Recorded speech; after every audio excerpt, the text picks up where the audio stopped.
Well, we're very excited to be back in the Final Four again, and excited to be in Tampa, and had a good training today, and a couple more things we want to do to prepare to play a very good Nebraska team. And we'll start with questions. We can start in the first row here, please. Abby Schnabel, Pittsburgh Post-Gazette. Chia, when you decided to come back for your extra year of eligibility, is this what you had hoped for way back then? And then walk me through what it's been like to come back for a third time. Coming back, me and Fish had like a lot of conversations about like what this year would look like, and of course winning a national championship was a big goal of ours, and just like seeing how our team unravels has always just been super interesting to me, and I'm just so proud of this team. So Let's go here, please. Coach Olivia Babcock was just named the National Freshman of the Year. How much does it mean, not only to you, but just to see her growth over this whole season? I think it was deserved, and I also think it's just really impressive because there's so many good freshmen this year in college. This isn't just a normal. At least it doesn't feel that way to me. It feels like there's so many freshmen playing big roles on some of the top teams, and she's it's good exposure for our program, and it's good work by her. But she's been incredibly consistent all year, and carried a big load for us. We can stay in the first row, please. Leo Haggerty, Amped Up Sports. For both the players, Rachel, start with you. It's a business trip. How do you balance the fact that you got to win 2 more games, but still enjoy the moment, something that you may never experience again? Yeah, it's just a matter of priorities. Like, we're very grateful and we appreciate all of this, like media and like these interviews like this. But like you said, it's a business trip. We came here to play volleyball, and first up is Nebraska, and then our goal is the national championship. But like you said, it's a business trip. I have the same exact answer. Like, all of this stuff has been super nice, but the goal is to win a national championship, and I feel like that's where our whole team's minds are at right now. You can go to the second row on the aisle there, please. Matthew Scavoloni, Pitt News. Coach, what do you think has made Pitt make 3 straight Final Fours? Well, each year's been a little different story. But I'll just say we have very good players that care a lot about their teammates and their team culture. We don't have selfish players at Pitt that are in it for the wrong reasons, and we train hard. And him, he's not giving himself enough credit. We can go to the back row there, please. Coach, Greg Eklund, WESA, the NPR station. Hello again. Hello. You had said a year ago on the podium at this time that you were doing a couple things better to prepare for that Final Four than what you were doing the year before. So now you're on your 3rd straight. Are you doing anything different? Do you remember what worked, yeah. what didn't work last year? Yeah, I think every year we get a little better at it, but also each year and each city seems to throw more and more things at us. It keeps every year feels like it's becoming a bigger deal. But I think probably the more than us as coaches knowing how to prepare for it, probably what separates this year is we just have a lot of girls like Chia that have been Elite Eight, Final Four, Final Four, Final Four. So there's a lot of girls on the team that that know what to do. We can go to the first row here. 2-part question for you, Chia. I want to start with knowing where the program was when you started and now where you are now here. What are you hoping people remember about your career here, knowing that it could be over, who knows when, at some point this weekend? And then to Rachel and Dan, can you just speak to the impact Chia has had on this program? Sorry, could you repeat the first one? Yeah. The first one, just knowing where you started and now you're in the Final Four third straight time. What do you hope Pitt fans remember from your time at Pitt? I don't know.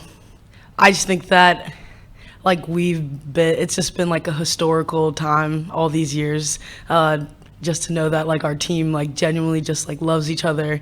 Our coaches, we all love them, they love us, and it's just like it's really genuinely like a good time, and making history with each other is just a memory that we'll like never forget. So I don't know like what to really say about it other than like the love is real and the culture is real, and it's just an amazing thing, and I'm not surprised we are back to back to back Final Fours because of the stuff that we do every day that we really believe in. So Yeah, I mean, like she said, the love is real, and that stems from the coaching staff and from Chia. And we all pride ourselves on holding each other to very high standards. And once again, Chia is our leader in that, and we just love playing volleyball. And Chia makes it easy to follow a leader that also loves playing volleyball. Yeah, not every year do you have a natural, like one leader on a team, and this year we do, and it's clearly Chia, and we would not be the same team without her. Go to the second row here. And Matt Baker with the Tampa Bay Times. You said a minute ago that every year you've been here, it feels like it's becoming a bigger deal to the Final Four. How so? How do you see that? It seems that, this year I think the size of the arena is bigger. It feels like there's more media and more photo shoots, and there's greetings off the plane to the hotel. There's always something that they're shuffling us around to, and it's all great stuff. But not. We came here to play volleyball. Back row aisle.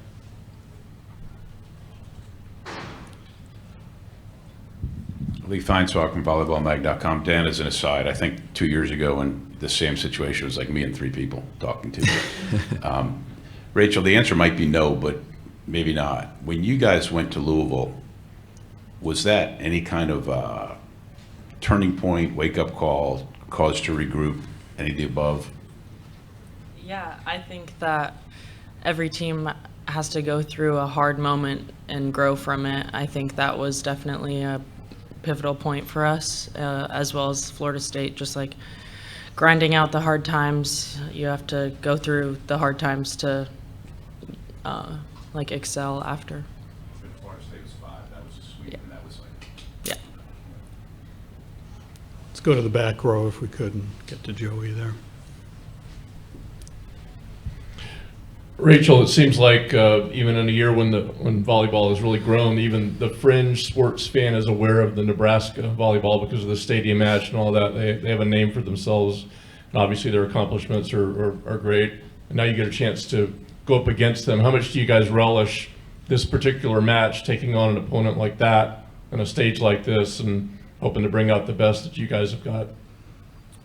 Yeah, I think that we try to treat every opponent the same. Like, obviously every opponent is different, but we just focus preparing really well and not letting all the outward noise get to us, just focusing on who we are as a team and playing our best volleyball. You can go here on the edge. Daniel Gilman, 6 rotations for Chia, and then Rachel. Was there one rally, one block, one point against Louisville last week that you guys kind of felt a momentum shift, or was there one conversation, if it's the same or different? You know what I'm talking about, where that really swung things? The moment that I felt a shift is when Rachel blocked Anna DeBeer on the outside. It was something that we'd been working on in practice and throughout the game. And then she just got a big block on her, and I was just like, okay, a big momentum shift. That was one for me.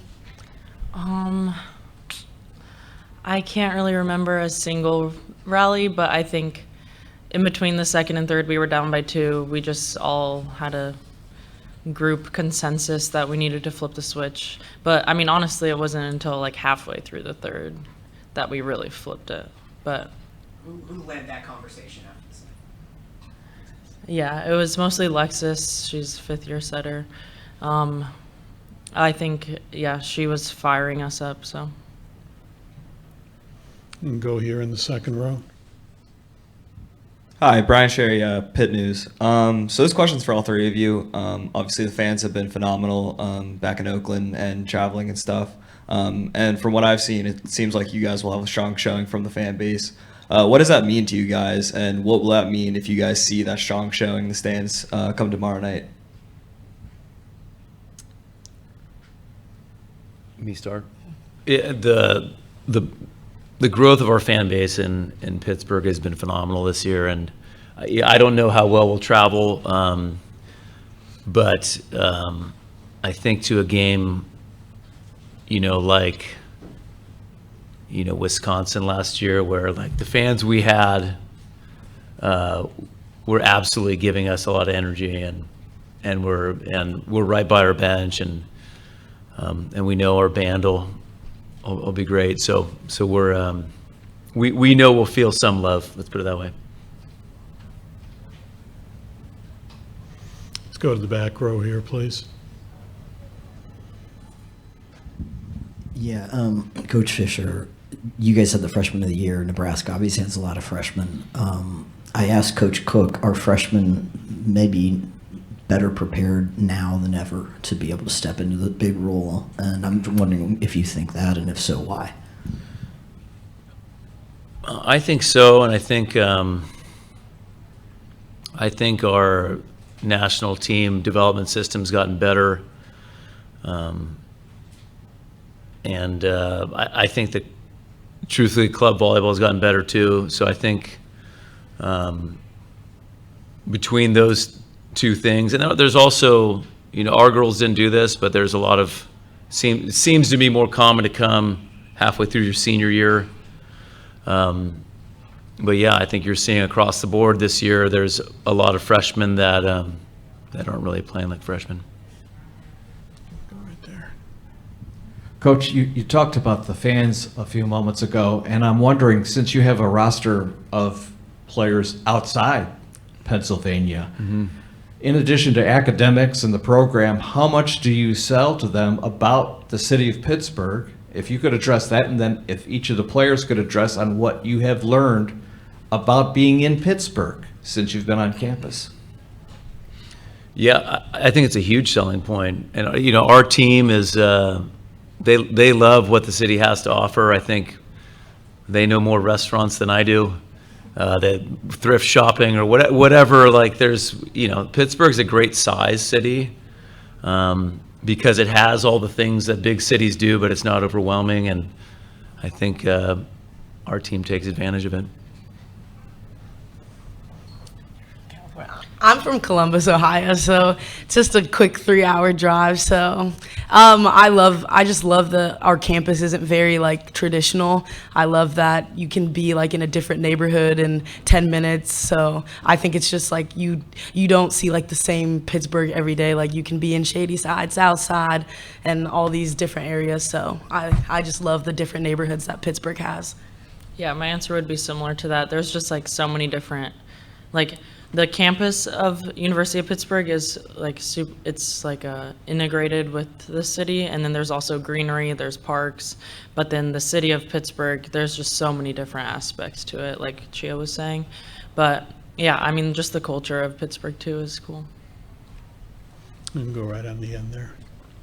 Whenever Coach was talking about the Pitt fans and then the Pitt band, you guys started getting a little happy about that. What does the Pitt band mean to you guys? We love our band. We love them so much. I mean, I think it also helps that they love watching us too. They actually get very into the games also. And we all, some of us have a few friends on the band team, and they're just they help us dance after each win. So we just love them a lot. We love them a lot. We can get down to the first row here, please. Chia and Rachel, what do you guys remember from your first Final Four experience, and how does it compare to what you've experienced so far here? I would say, I think that right when we got here, so was my freshman year, the first Final Four. It was just like, wow, we made it. But this year it's like, we deserve to be here. We are not done yet. Yeah, I was gonna say when we first made it, it was like a wow, we're in the Final Four, and now it's like, okay, we have 2 games left. So Let's go 2 here, please. This is for Dan and Rachel. Obviously, you have experience with Merritt Beeson. You coached her, you played with her at the Pan Am, and then also last year against Florida, you played against her and coached against her. I mean, what makes her such a great player, and how have you seen her grow in her time with Nebraska this season? I've coached her, and Rachel's been teammates with her, and I think, well, she's hitting more Bics, I think, than she did in the past, and I think I just think she's gotten more consistent. But I also think it's an interesting matchup because she obviously carries a big load for them, and similar to how Olivia does for us. So, it'll be interesting to see who kind of performs better. Coach, two-part question. Your last loss was early November. You're on a 9-game winning streak. Are you peaking at the right time? And the fact you had to go 5 games to get here, does that make you battle-tested? That's the goal, is to be peaking at the right time, and I think we are. And when I saw the bracket, I saw we had to play SC second round. I knew we had a tough draw.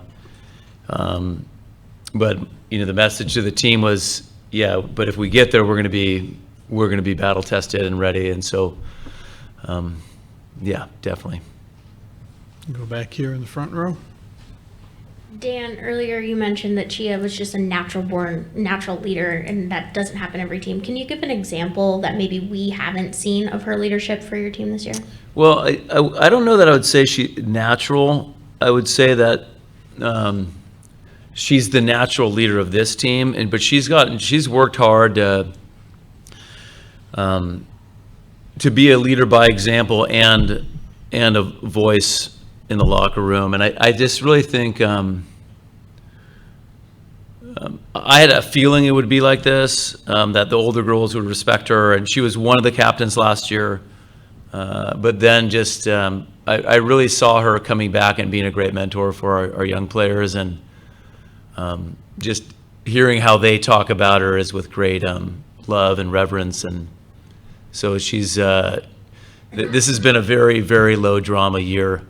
Almost no drama, and it's largely due to her. We'll go here.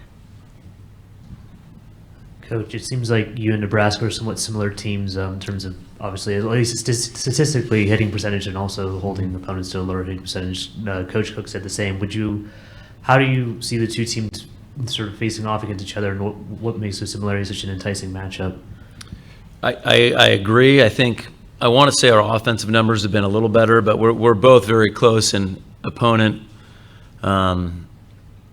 hitting percentage. I think maybe the only the biggest difference is we're a little bit more aggressive on out of system balls. For all 3 of you, and Coach, starting with you. Tampa has hosted an NCAA football final, 2 Frozen Four, and a women's basketball championship. Trust me, there won't be an empty seat tomorrow when you play. What's it going to be like when you walk out and you hear that deafening sound? It's going to be awesome. And it's going to be a memory that these girls are going to hold on to. But with that, the way that this year has gone, this isn't like back when I started in the ACC and crowds were a couple hundred. This team is used to being on big stages, and I think all the teams here are the same way. So I don't foresee the crowd being the final factor for any of these teams. I was just going to say that our team tends to play better the bigger the stage, so we're very excited. That's what I was gonna say too. Bigger the stage, the better we perform. Chia, Dan mentioned that you took on mentoring the freshmen. Obviously, that's a role for the captain in general, but why was that important to you to kind of help them, especially when you guys are on such a big stage? I mean, I think that our whole team has like a lot of experience. I think I like said earlier to somebody that our team just has like a perfect balance of newcomers and veterans, that like the newcomers bring this like vibrant liveliness and newness, and then the veterans, like people who've been here, like Rachel, Emmy, Valeria, and all of us bring like this just like mature poise, like I've been here before, and it's like just a perfect mixture. So I don't know if that answers your question, but like they just have like we feed off of each other like very well. Like I learn from them, they learn from us, so it's a very good like balanced relationship. Back to the corner. Rachel and Chia, what are you telling the freshmen to be ready for this big stage, since you have some experience in it?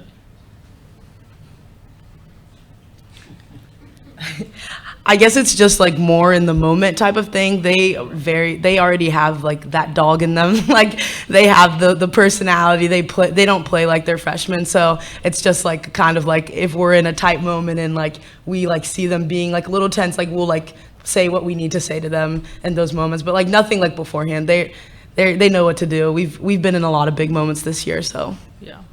And yeah, if anything, just reminding them to trust themselves, trust their preparation. Anything further for Coach and the student athletes? Yep, right here, please. Coach, you faced against Lexi Rodriguez 2 years ago. What makes her such a great libero, and what makes her so hard to plan for, especially in terms of serving? Yeah, she is certainly one of the best in college, and she's a very good defender, but for me, what sets her apart is serve receive. She's very calm on the ball, and it's pretty hard to, you can get her once, but it's hard to get multiple in a row off of her serve receive. Go back to the back row there, please. What do they have to do to beat you tomorrow?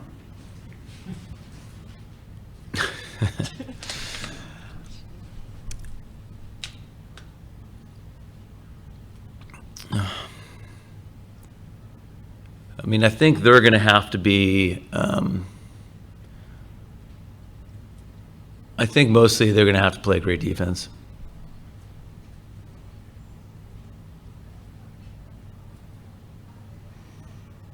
Any further questions?